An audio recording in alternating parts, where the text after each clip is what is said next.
నమస్తే. మనం ఆధ్యాత్మిక మార్గంలో ఉన్నప్పుడు, మన శక్తి అనేది దానికి చాలా విలువ ఉంటుంది. ఆ శక్తిని మనం మన ఆధ్యాత్మిక ఎదుగుదల వైపు పెట్టాలి. కాకపోతే మన జీవితంలో కొంతమంది మనుషులొస్తారు. ఆ మనుషులు మన చుట్టూ ఉన్నంత కాలం, మనతో ఉన్నంత కాలం, మన జీవితంలో ఉన్నంత కాలం, మన ప్రాణాన్ని హరిస్తున్నట్టుగాను, మన మనశ్శాంతిని హరిస్తున్నట్టుగాను, మన ధనాన్ని అన్నిటిని హరించేస్తున్నట్టుగా మనకనిపిస్తుంది. ఇలాంటి వాళ్ళ సమక్షంలో మనకి ఏదో మనం శక్తి కోల్పోతున్నట్టుగా, యుక్తి కోల్పోతున్నట్టుగా మనకి ఈ ప్రక్రియ చాలా కష్టం.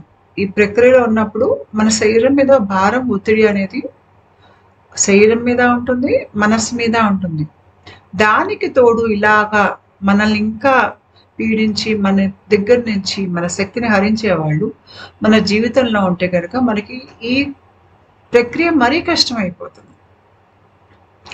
కాబట్టి ఇలాంటి వాళ్ళని గుర్తించటం, తర్వాత వీళ్ళ ప్రభావం మన మీద ఎలా ఉంటుంది అనేది నేను ఈరోజు మాట్లాడతాను. గతంలో నేను ఒక వీడియో సీరీస్ చేశాను. ప్లేలిస్ట్‌లో ఉంటుంది చూడండి. పర్సనాలిటీ డిజార్డర్స్ సైకాలజీ అని ఉంటుంది అక్కడ. అంటే వ్యక్తిత్వపరంగా దోషాలు ఉన్న వాళ్ళ ప్రవర్తనలు ఎలా ఉంటాయి. దానికి లింక్ నేను కింద డిస్క్రిప్షన్ బాక్స్‌లో పెడతాను. చూడండి. అది కూడా చూస్తే గనక మీకు ఎలాంటి వాళ్ళని మీ జీవితంలో ఉండనివ్వకూడదన్న సంగతి మీకు అర్థమవుతుంది.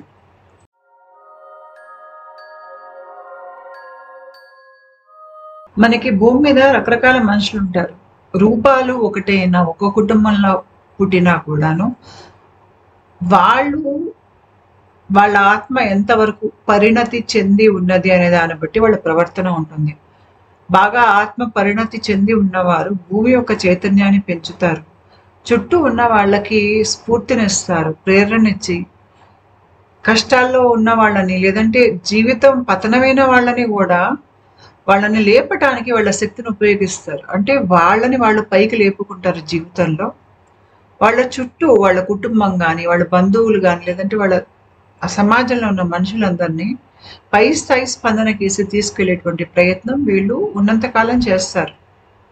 ఎవరిని కిందకి లాగి పడేయాలనే ఉద్దేశం వీళ్ళకు ఉండదు. వీళ్ళు ఎవరితోనూ పోటీలో ఉండరు. పక్కవారి గెలుపులో వాళ్ళ గెలుపుని చూస్తారు. వీళ్ళవన్నీ సదుద్దేశాలే. ఇలాంటి వాళ్ళు మీకు ఆధ్యాత్మికంగా ఎదిగిన వాళ్ళలో మీకు చాలా మంది కనిపిస్తారు. చాలా మంది మధ్యస్థంగా ఉంటారు. అంటే వాళ్ళ కొంత మంచి, కొంత చెడు ఉంటుంది.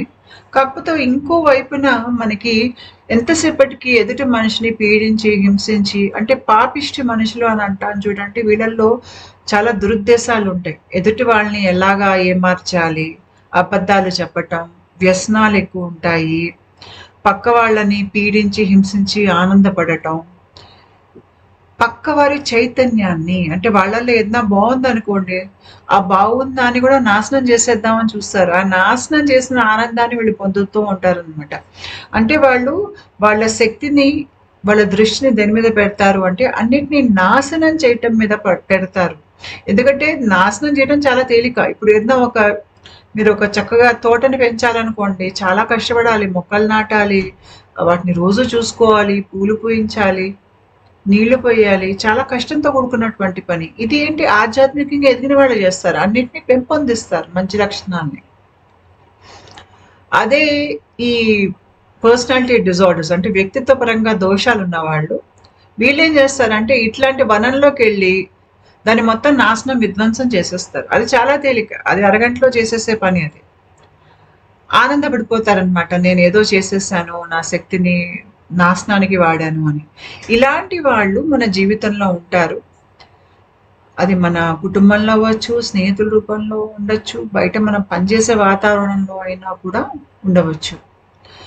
వీళ్ళు మన మీద వాళ్ళకి ఏ రకంగా అయినా కొద్దిగా అయినా పవర్ ఉందనుకోండి, అది మనకి వ్యతిరేకంగా వాడతారు.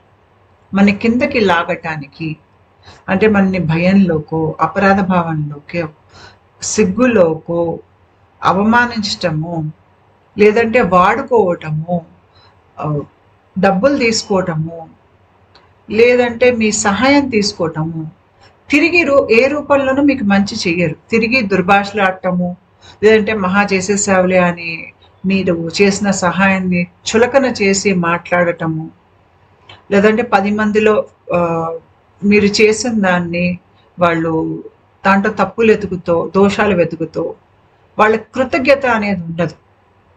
పైగా వాళ్ళకి తీసుకున్నాము అనే ధ్యాస కూడా ఉండదు. వీళ్ళేంటంటే ఎంతసేపటికి తీసుకోవటమే వీళ్ళకి అలవాటు. తిరిగి ఇవ్వాలన్న బుద్ధి కూడా వాళ్ళకు ఉండదనమాట. ఎందుకంటే వీళ్ళు కొత్త ఆత్మలు కాబట్టి వీళ్ళలా తత్వం ఉండదు. మనం ఒక విషయం అర్థం చేసుకోవాలి. మనుషులు అనేవారు ఒక జీవిత కాలంలో మారరు. వాళ్ళకి ఒక దశకి రావటానికి, అంటే ఇప్పుడు మీరు ఒక మనిషిని చూస్తున్నారు. ఆ మనిషిలో కొంత మంచి ఉంటుంది, చెడు ఉంటుంది. అలా వ్యక్తిత్వం ఉన్న వాళ్ళు మంచి చెడు రెండు కలగలిసి ఉంటాయి. కానీ వాళ్ళు మార్చుకునే ప్రయత్నం చేస్తున్నారు. వాళ్ళలో పాపిష్టి ఆలోచనలు, ఎదుటి వాళ్ళని పీడిద్దాము అనేది అంత ఉండదు. దాన్ని అధిగమించే ప్రయత్నం చేస్తున్నారు. మనిషికి ఆ దశకి రావటానికి దాని క్రితం ఎన్నో జన్మలు ఎత్తి ఉంటే ఎన్నో జన్మల తర్వాత ఆ దశకి చేరుతారు. కాబట్టి ఒక మనిషి ఒక జీవిత కాలంలో టక్కుమని ఇలాంటి దురుద్దేశాల నుంచి ఒక మంచివాడిగా, యోగిగా మారిపోవడం అనేది చాలా అరుదుగా జరుగుతుంది. అది ఎక్కడ జరుగుతుంది అంటే, ఆ మనిషిలో గనక అతను గతంలో చాలా సాధన చేసింది, మరు జన్మలో అతను ఆ సాధన చేసిన సంగతి మర్చిపోతాడు. ఎందుకంటే మాయలో పుట్టినప్పుడు మనకి మరపు సహజం. ఆ కాస్త కర్మ కొంత తీరిపోగానే టక్కుమని అతని పాత జ్ఞానం అతనికి గుర్తుకొస్తుంది. వచ్చినప్పుడు వెంటనే మనిషి మారిపోతాడు, ఋషి అయిపోతాడు. అది వేరు. అది చాలా అరుదుగా జరిగేటువంటి విషయం. మీకు చాలా మటుకు ఈ మనుషులు ఏంటంటే ఒక జీవిత కాలంలో మారరు. వీళ్ళకి మారటానికి ఎన్నో జన్మలు పడుతుంది. కాబట్టి ఇలాంటి వాళ్ళు మారతారని ఆశించటం, వాళ్ళు తిరిగి వాళ్ళు తప్పు తెలుసుకుంటారు, మిమ్మల్ని గుర్తిస్తారు, మీ మంచితనాన్ని వాళ్ళు మెచ్చుకుంటారు, ఇలాంటివన్నీ ఆశించడం చాలా పొరపాటు. వాళ్ళకి అవి చెయ్యరు. వాళ్ళు వీలైనంత వరకు విన్ లూజ్ సిచ్యువేషన్స్ క్రియేట్ చేస్తారు. అంటే వాళ్ళకి లాభం కలగాలి, మీకు నష్టం కలగాలి, అలాంటిదే ఉంటుంది తప్ప, అంటే మీరు వారికేసి కరుణ చూపించినా, లేదంటే వాళ్ళకి ఏదైనా ఆర్థిక సహాయం చేసినా, లేదు అంటే వాళ్ళకేసి దృష్టి సారించినా కూడా ఆ శక్తిని వాళ్ళు తీసుకుని దాన్ని మీకు వ్యతిరేకంగా వాళ్ళు వాడతారు. వీళ్ళ వలన మీకు ఏ మంచి జరగదు, అపకారమే జరుగుతుంది. అది మీరు చాలా బాగా గుర్తుపెట్టుకోవాలి. కాబట్టి వీళ్ళు మారుతారు అనేది తీసేయాలి బుర్రలోంచి. ఈ వ్యక్తిత్వం లేని వాళ్ళకి వీటిని నార్సిసిస్టిక్ పర్సనాలిటీ డిజార్డర్స్, సోషియోపతి, సైకోపతి రకరకాలుగా అంటారు. ఈ ఒక్క డిజార్డర్లో ఏంటంటే క్రూరత్వం అనేది ఇంకా పెరుగుతుందన్నమాట. వీళ్ళకి స్వార్థపూరిత బుద్ధి బాగా ఉంటుంది కాబట్టి వాళ్ళు ఏమనుకుంటారంటే చుట్టూ మనుషులందరూ వాళ్ళంతా స్వార్థంగానే ఉన్నారు, ఇంకా అంతకన్నా చండాలంగా ఉన్నారని అనుకుంటారు. అందుకనే వీళ్ళు మనుషుల్లో మంచితనం ఉంటుంది అంటే వీళ్ళు ఒప్పుకోరు. మనుషుల్లో మంచితనం ఉండదు అని వాదిస్తారు. అవకాశవాదులే అందరు మనుషులు అని అంటారు. ఎవరిలో అయినా వాళ్ళు జీవితంలో చితికిపోయి చాలా బాధలో, దుఃఖంలో ఉన్నా, లేదంటే వాళ్ళ ఇంట్లో వాళ్ళే బాధపడుతున్నా వీళ్ళకి ఏం అనిపించదు. లోపల సహాయం చేయాలి, చూసుకోవాలి, మనిషికి ఆరోగ్యం మళ్ళీ కోలుకునే వరకు నేను పక్కన ఉండాలి, నిలబడాలి అనేది ఏది ఉండదు వాళ్ళకి. వాళ్ళు మనిషితో ఆ రకంగా ఒక సంబంధం అనేది ఏర్పరచుకోరు. వాళ్ళ సంబంధాలన్నీ పైకే ఉంటాయి. అంటే ఎక్కువగా అది వస్తుపరంగా, నువ్వు నాకేమిచ్చావు, నువ్వు నా దగ్గర ఏం తీసుకున్నావు, ఇలానే ఉంటాయి. అంటే కామానికి సంబంధించి, ధనం మార్పిడికి సంబంధించి, లేదు అంటే నీ మూలంగా పరువు పోయింది, లేదంటే నీ మూలంగా మంచి పేరు వచ్చింది, ఇలాగే పైకే ఉంటాయి వీళ్ళవన్నీ సంబంధ బాంధవ్యాలు. అయితే ఇలాంటి వాళ్ళు మనకి మన కుటుంబంలో తల్లిదండ్రుల రూపంలో, లేదంటే మన పిల్లల రూపంలో, తోబట్టు రూపంలో ఉంటారు, భార్య భర్త రూపంలో ఉండొచ్చు, లేదంటే మనకి బయట మన పనిచేసే దగ్గర ఇలాంటి వాళ్ళు ఉండొచ్చు. కాకపోతే వీళ్ళు మనం గుర్తించాలి. ఎందుకు గుర్తించాలి అంటే మన శక్తిని మనము రక్షించుకోవటానికి. వీళ్ళ తత్వం ఎట్లా పనిచేస్తుందో మీకు అర్థమైతే వీళ్ళని మీ మీద వాళ్ళు దాడి చేయకుండా, మిమ్మల్ని సతాయించకుండా వాళ్ళని ఎట్లా అదుపులో పెట్టాలి అనేది కొంతవరకు మీకు అర్థమవుతుంది. కాకపోతే నేను చెప్పే సలహా ఏంటంటే వీళ్ళంత వరకు వీళ్ళని తీసేసేయండి, జీవితంలో ఉంచుకోవద్దు. ఏ మటుకు ఉన్నా కూడా వాళ్ళు నిత్యం మీతో పోటీతో ఉంటారు. ఉంటారు కాబట్టి రోజు ఏదో ఒక గొడవ ఖచ్చితంగా ఉంటుంది. అయితే వీళ్ళతో మీకు సంబంధం కొత్తగా మొదలవుతోంది అంటే ఒక వ్యాపార పరంగా, లేదంటే కొత్త స్నేహంగా, లేదంటే ప్రేమలో పడ్డారు అంటే వీళ్ళు ఇప్పుడు మీ జీవితంలోకి ఇలాంటి వాళ్ళు వస్తున్నారు అంటే మీరు వీళ్ళు ఎలా గుర్తుపడతారు ముందే అంటే, ఉదాహరణకి ప్రేమికులను తీసుకుందాం. ఆ అమ్మాయి ఎవరితోనో ప్రేమలో పడింది అనుకోండి, ఆ మొదటి దశ అసలు అది చాలా అద్భుతంగా ఉంటుందన్నమాట. అంటే అసలు ఇలాంటి మనిషి నాకు దొరుకుతాడని నేను కల్లో కూడా అనుకోలేదు. ఆహ్, అసలు అంతా నాలానే ఉన్నాడు ఈ అబ్బాయి గూడా. ఆహ్, అసలు నేను నా అంత అదృష్టవంతురాలు ఎవరూ లేరు లోకంలో అనుకుంటుంది ఆ అమ్మాయి. ఎందుకంటే ఈ మొదటి దశలో అంటే వీళ్ళేం చేస్తారంటే, ఇక్కడ నేను నార్సిసిజం అంటే అబ్బాయిలు ఉంటారు, అమ్మాయిలు ఉంటారు. ఉదాహరణకి నేను అమ్మాయి ఒక నార్సిసిస్ట్ అబ్బాయితో ప్రేమలో పడేటప్పుడు ఏం జరుగుతుందని చెప్తున్నాను. ఒకవేళ అబ్బాయి గనుక నార్సిసిస్టిక్ టెండెన్సీస్ ఉన్న అమ్మాయితో ప్రేమలో పడితే ఇదే జరుగుతుంది అబ్బాయితో గూడా. సో అది ఉక్కిరిబిక్కిరైపోతారనమాట ఆనందంతో. ఎందుకు అంటే నార్సిసిస్ట్ ఏం చేస్తారంటే, ఆ మొదటి పరిచయం దశలో ఎదుటి మనిషిని ఇట్లా గాల్లోకి లేపేస్తారు. ఎందుకు అంటే ఆ ఎక్సైట్‌మెంట్‌లో ఆ మనిషి టక్కుమని నిర్ణయం తీసేసుకుంటాడు. ఒక బంధం ఏర్పడిపోతుందక్కడ. ఆ ఎక్సైట్‌మెంట్ ఏం చేస్తుందంటే, మనకి ఎదుటి మనిషితో ఒక రకమైనటువంటి ఒక పాసం అనేది ఏర్పరుస్తుంది. పైగా కొత్తలో ఈ నార్సిసిస్టిక్ వాళ్ళేంటంటే నటిస్తున్నారు. వాళ్ళ అసలు తత్వాన్ని బయట బహిర్గతం చేయరు వాళ్ళు. అబద్ధాలు చెప్తారు. వాళ్ళకి అర్థమైపోతుంది. ఎదుటి మనిషిని మనం అనుకరిస్తే వాళ్ళేమనుకుంటారు అంటే, నేను కూడా వాళ్ళలానే అని అనుకుంటారు. ఉదాహరణకి మీరు కుర్చీలో కూర్చొని ఆ మనిషితో మాట్లాడుతుంటే, మీరు కుర్చీలో ఏ రకంగా కదులుతున్నారు, మీరు చేతులు ఎలా తిప్పుతున్నారు, మీరు ఏం తాగుతున్నారు అనేది చూసి వాళ్ళు కూడా అదే చేస్తారు. మీకు కాఫీ ఇష్టమైతే వాళ్ళకి కాఫీ ఇష్టం అని చెప్తారు. అంటే అన్నీ మ్యాచింగ్ అయిపోతాయన్నమాట అక్కడ. అక్కడ ఎక్కువగా అన్నీ మ్యాచింగ్ అయిపోతున్నారంటే అది యాక్చువల్‌గా అది ప్రేమ కాదది. అది అబద్ధం. కానీ మనకి ఆ సమయంలో ఎవరు గుర్తించరు. ఎందుకంటే వయసు చిన్నది. అంత అనుభవం వాళ్ళకుండదు. జ్ఞానం వాళ్ళకుండదు. వాళ్ళేమనుకుంటారు అంటే, ఇది నిజంగా ప్రేమ. జన్మజన్మాల బంధం. అందుకనే ఇలా కలిసిపోయాం మేమిద్దరం అనుకుంటారు. ఇక్కడ ఆ అమ్మాయి నేనిచ్చే ఉదాహరణలో ఆ అమ్మాయి ఏం చేస్తుందంటే, ఇతనే నా సర్వస్వం అనుకుని తన పూర్తి ఆలోచనల్ని, పూర్తి భావోద్వేగాలని, తన భవిష్యత్తుని అన్నిటిని అబ్బాయితో ముడేసేసుకుంటుంది. అంటే మొత్తం టోటల్ ఇన్వెస్ట్‌మెంట్ అన్నమాట. అక్కడ ఆ అబ్బాయికి నార్సిసిస్టిక్ పర్సనాలిటీ డిజార్డర్ ఉంది కాబట్టి, ఆ అబ్బాయి ఏం ఇన్వెస్ట్‌మెంట్ చేయడు. ఇన్వెస్ట్‌మెంట్ చేస్తున్నట్టు నటిస్తాడు. నటించటం మూలంగా అంటే ఇక్కడి నుంచే వస్తాయి మాటలన్నీ కొత్తలో. ఈ దశలో అమ్మాయిని ఎక్కడో ఆకాశంలో పెడతాడు. "నువ్వు దేవతవి, నువ్వు నా జీవితంలోకి రావటం చాలా గొప్ప, నేను నమ్మలేకపోతున్నా" ఇలాంటి మాటలుంటాయి. ఎందుకంటే నార్సిసిస్టిక్ పర్సనాలిటీ డిజార్డర్ వాళ్ళు ఒక మనిషిని ఉంచితే ఆకాశంలో ఉంచుతారు. లేకపోతే తీసి అధపాతాళంలోకి తోసేస్తారు. మధ్యస్థంగా ఏమీ ఉండదన్నమాట ఇంకా.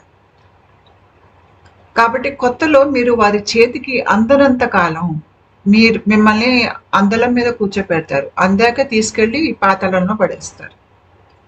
కాబట్టి ఎవరైనా అతిగా పొగిడేస్తున్నారు, లేదంటే అతిగా మిమ్మల్ని మీరు చాలా గ్రేట్ అని మీకు చెప్పేస్తున్నారు అంటే జాగ్రత్తగా ఉండండి. పైగా మీరు గనక అందంగా ఉన్నా, మీరు ధనవంతులైనా, మంచి కుటుంబానికి చెందిన వారైనా, లేదు అంటే మీకు మంచి పేరున్నా, మంచి ఉద్యోగం ఉన్నా, లేదు అంటే మీకు ఒక మంచి వ్యక్తిత్వం ఉన్నా, అంటే 10 మందికి సహాయం చేయగలిగేటువంటి తత్వం, ఎదుటి వాళ్ళకి హాని చేయలేనటువంటి తత్వం మీలో ఉన్నా కూడా మీరు ఈ నార్సిసిస్టిక్ పర్సనాలిటీ డిజార్డర్స్ ఉన్న వాళ్ళకి మంచి టార్గెట్ అవుతారు. ఎందుకు అవుతారంటే వీళ్ళు తీసుకోవడమే వీళ్ళకి ఉద్దేశం, ఇచ్చే ఉద్దేశం ఉండదు వీళ్ళకి. పైగా 10 మందిలో వాళ్ళు గొప్పగా కనిపించడమే వాళ్ళకి ఇష్టం.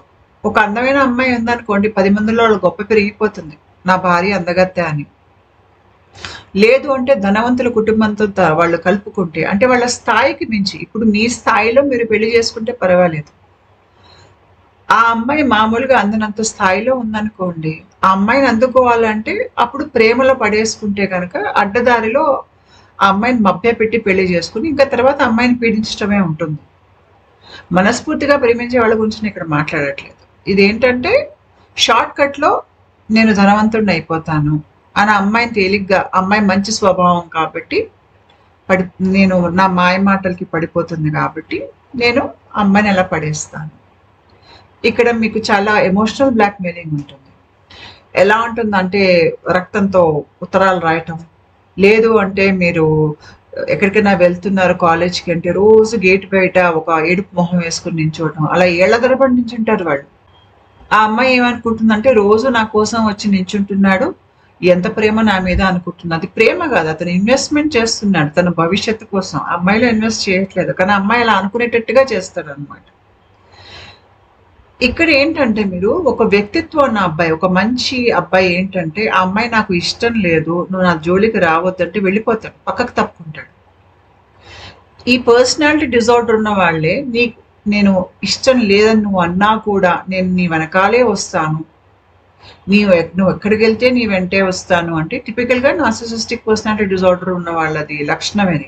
ఎందుకంటే వాళ్ళు మీరు ఒక గిరి గీసి ఈ గిరి దాటి రావద్దు, ఈ గీత దాటి నాకేసి రావద్దు అని ఒక లక్షణ రేఖ గీస్తే వాళ్ళకి నచ్చదు. ఆ గీతని దాటే ప్రయత్నం చేస్తారు. ఆ గీతను దాటటం వాళ్ళు ఎలా చేస్తారు అంటే నీ మీద ప్రేమతో వస్తున్నా అని చెప్తారు కానీ అది మీ మీద ప్రేమ కాదు. వాళ్ళకి ఆ అడ్డంకులు నచ్చవన్నమాట. అడ్డంకులు ఆ మర్యాదని వాళ్ళు గౌరవించరు. ఎందుకంటే ఆ మర్యాదను గౌరవిస్తే వాళ్ళ దురుద్దేశాలు వాళ్ళకి ముందుకెళ్ళవు కాబట్టి వాళ్ళు ఆ గీతల్ని దాటే ప్రయత్నం చేస్తారు. తర్వాత అమ్మాయిని ఆలోచించుకునేటువంటి సమయం కూడా ఎవరు లేని అర్జెన్సీ సృష్టిస్తారు. ఇప్పుడు నువ్వు నాకు జవాబు చెప్పకపోతే నేను ఆత్మహత్య చేసుకుంటాను, ఇప్పుడే పద మనం పెళ్లి చేసేసుకుందాం. ఇదేంటంటే ఒక సెన్స్ ఆఫ్ అర్జెన్సీ అన్నమాట. అదేదో చాలా విపత్తులు జరిగిపోతాయి, ఈ దీని పర్యవసానాలు చాలా విపత్కరంగా ఉంటాయి కాబట్టి ఇప్పుడే మనం నిర్ణయం తీసేసుకోవాలి అని అమ్మాయి మీద ఒత్తిడి తేవటం. కొంతమంది అయితే మీ ఇంట్లో నగలను పట్టుకొచ్చేసి మనం పారిపోదాం, ఆ నగలను తీసుకుని అమ్మాయిని వదిలేస్తారు. సో ఇదంతా టిపికల్గా ఏంటంటే నార్సిసిస్టిక్ పర్సనాలిటీ డిజార్డర్ ఉన్న వాళ్ళు ఇలాగే కొత్తలో ప్రవర్తిస్తారు. అంతేకాకుండా ఇక్కడే ఈ మొదటి దశలోనే మీకు ఆ మనిషి ఏం చేస్తున్నాడంటే ఆ అమ్మాయిని అంచనా వేస్తున్నాడు. అంటే ఈ అమ్మాయి ఎంతవరకు పడుతుంది అంటే నేను అవమానిస్తే పడుతుందా, కొడితే పడుంటుందా అని ప్రయత్నం కూడా చేస్తారు. కొద్దిగా మర్యాదగా ప్రవర్తించే ప్రయత్నం, లేదంటే ఆ అమ్మాయిని రమ్మని చెప్పి రోడ్డు మీద అరగంట నించోబెట్టి అరగంట ఆలస్యంగా వచ్చి సారీలు చెప్పుకోవడం. అంటే ఇది అరగంట నించుంటుంది నా కోసం అని వాళ్ళకి అంచనా వేస్తారనమాట. ఎంతవరకు భరుస్తుంది ఆ అమ్మాయిని. ఎందుకంటే వాళ్ళు భరించేవాళ్ళు కావాలి. తిరగబడే వాళ్ళు, మానసికంగా ఆరోగ్యంగా ఉన్నవాళ్ళు, అంటే నేను వేరే వాళ్ళ నాన్సెన్స్ తీసుకోను అనేటటువంటి తత్వం ఉన్న వాళ్ళు ఉన్నారు చూడండి. వాళ్ళ దగ్గర ఈ నార్సిసిస్టిక్ పర్సనాలిటీ డిజార్డర్ వాళ్ళ ఆటలు సాగవు. దాంతో వాళ్ళకి ఏంటంటే కొద్దిగా ఓర్పు ఉన్న వాళ్ళు, మంచితనం ఉన్న వాళ్ళు అయితే భరిస్తారు. అలాంటి వాళ్ళు కావాలి వాళ్ళకి. అప్పుడు వాళ్ళని జన్మాంతం పీడించవచ్చు అనమాట. వాళ్ళ మంచితనమే వాళ్ళకి ఒక గుదిబండలా వాళ్ళ మెడ చుట్టూ చుట్టుకుని వీళ్ళతో బతుకుండేటువంటి పరిస్థితి వాళ్ళకు ఉంటుంది. అయితే వీళ్ళు వాళ్ళ ప్రేయస్తో కానీ ప్రియుడితో కానీ నిత్యం వాళ్ళు పోటీలో ఉంటారు. అందుకనే వాళ్ళ ప్రేయసి కానీ ప్రియుడు కానీ వాళ్ళకి ఏమైనా మంచి జరిగితే వీళ్ళు ఓర్చుకోలేరు. ఉదాహరణకి ఆ అమ్మాయి ఈ అబ్బాయి ఒక ఆఫీస్లోనే పనిచేస్తున్నాడు అనుకోండి, ఆ అమ్మాయి బెస్ట్ ఎంప్లాయీ వచ్చింది అనుకోండి, ఇతను తీసుకోలేడు, దుఃఖం వచ్చేస్తుంది. ఎందుకంటే అక్కడ ప్రేమ లేదు, పోటీ ఉంది. ప్రేమించే వాళ్ళైతే మీరు ఆ ట్రాఫీ తీసుకుంటున్నప్పుడు వెనకుండి చప్పట్లు కొడతారు. ఇక్కడ ప్రేమ లేదు, పోటీని ప్రేమగా ముద్ర వేస్తున్నారు. చాలా మందికి ప్రేమ అంటే ఏంటో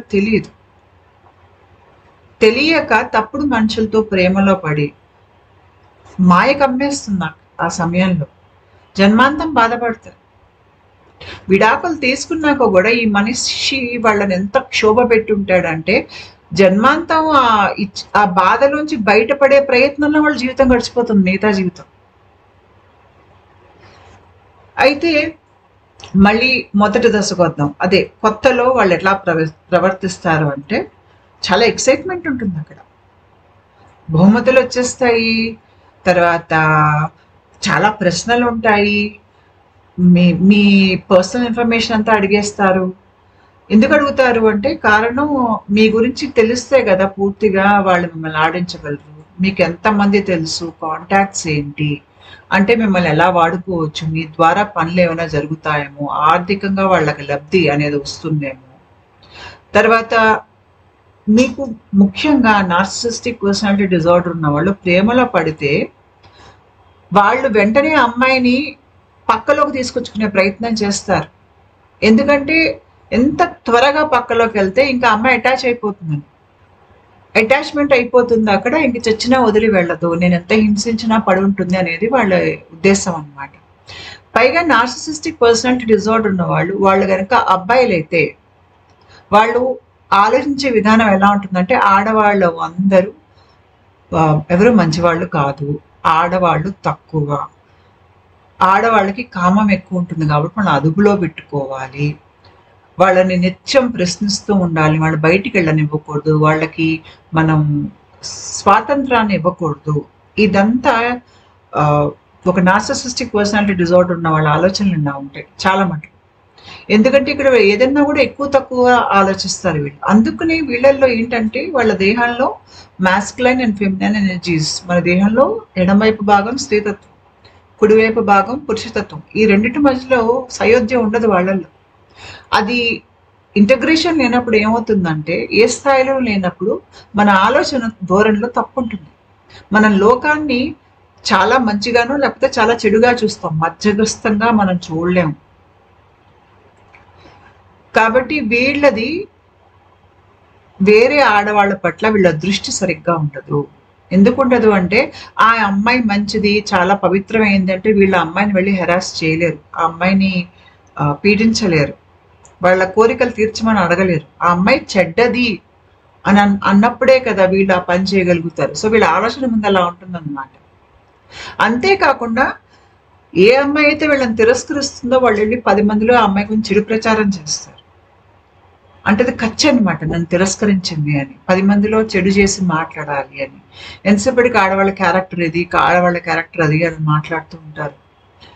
ఇలా మాట్లాడే వాళ్ళు గనక మీ పట్ల ప్రేమను వ్యక్తపరిస్తే అమ్మాయిలు జాగ్రత్తగా ఉండండి, ఇలాంటి వాళ్ళని మీ దగ్గరికి రానివ్వద్దు. ఎందుకంటే వీళ్ళు ఎవరైతే బయట అమ్మాయిలు చెడ్డవాళ్ళని అంటున్నారో రేపు వాళ్ళు మిమ్మల్ని కూడా అదే అంటారు.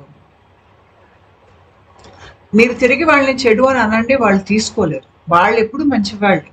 ఈ నార్సిసిస్టిక్ పర్సనాలిటీ డిజార్డర్ వాళ్ళతో సంబంధాలు ఎలా ఉంటాయి అంటే వాళ్ళు మంచివాళ్ళు, మీరు చెడ్డవాళ్ళు అన్నమాట. వాళ్ళు ముందు నుంచి చెప్పడమే నేను చాలా మంచివాడిని అని చెప్తారు. ఎందుకు అలా చెప్తారు అంటే నువ్వు మంచిదానివి కాదు అనే తర్వాత మీకు చెప్తారనమాట. నువ్వు మంచిదానివి కాదు కాబట్టి నేను నిన్ను కొడుతున్నా, నువ్వు మంచిదానివి కాదు కాబట్టి నేను తిడుతున్నా, నేను మంచివాడిని కాబట్టి నేను నిన్ను చెయ్యొచ్చు. ఇది వాళ్ళ లాజిక్. అదే ఆడవాళ్ళకి కనుక నార్సిసిస్టిక్ పర్సనాలిటీ డిసార్డర్ అంటే వాళ్ళు భర్తల్ని లేకపోతే వాళ్ళ ప్రియుల్ని కేవలం ఒక ఏటీఎం మెషిన్ లా చూస్తారు. అతనికి ఉద్యోగం లేకపోయినా, అతని దగ్గర డబ్బు లేకపోయినా ఆయనకి విలువ అనేది ఉండదు. ఆ మనిషిని ఒక వ్యక్తి పరంగా గౌరవించరు వాళ్ళు. నేను చాలా మంది ఆడవాళ్ళని చూశాను, పెళ్ళై 40 ఏళ్ళు అయ్యి మొగుడు రిటైర్ అయిపోగానే మొగుడిని చాలా చులకన చూస్తారు. ఎందుకు చూస్తారు అంటే అతను డబ్బు సంపాదించట్లేదు కాబట్టి అతను వ్యర్థం అన్నమాట. ఇంకా మనిషి తను 40 ఏళ్ళ ఆ మనిషితో ఉంది, ఇద్దరు ఒకళ్ళనొకళ్ళు చూసుకోవాలి, భర్తని ప్రేమగా వృద్ధాప్యంలో కూడా చూసుకోవాలని ఇంకిత జ్ఞానం కూడా స్త్రీలో ఉండదు. డబ్బులు సంపాదించట్లేదు నా వయసులో ఒకళ్ళ మనిషికి ఆరోగ్యం బాగోకపోయినా కూడా సతాయించి హింసిస్తారు. అట్లాంటి ఆడవాళ్ళు కూడా ఉంటారు. వీళ్ళంతా నార్సిసిస్టిక్ పర్సనాలిటీ డిసార్డర్. వాళ్ళకి డబ్బులు, మెటీరియల్ వెల్త్, లేదంటే 10 మందిలో గొప్పగా వెలిగిపోవటం, లేదంటే ఆస్తులు కూడగట్టుకోవటం, వాళ్ళ పెత్తనం చెలాయించుకోవటం, పెద్దరికం చెలాయించుకోవటం, ఇతరుల్ని పీడించటం, ఇతరుల్ని దూషించటం, లేదంటే అందరినీ అంచనా వేయటం మంచి చెడుగా, ఇదే వాళ్ళకి కావాల్సింది. ఇంతకు మించి ఏమి ఉండదు అక్కడ.